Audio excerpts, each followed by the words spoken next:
إن الله لا يغفر أن يشرك به ويغفر ما دون ذلك لمن يشاء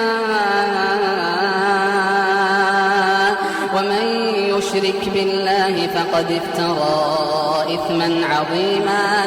ألم تر إلى الذين يزكون أنفسهم بل الله يزكي من يشاء ولا يظلمون فتيلا. انظر كيف يفترون على الله الكذب وكفى به إثما مبينا.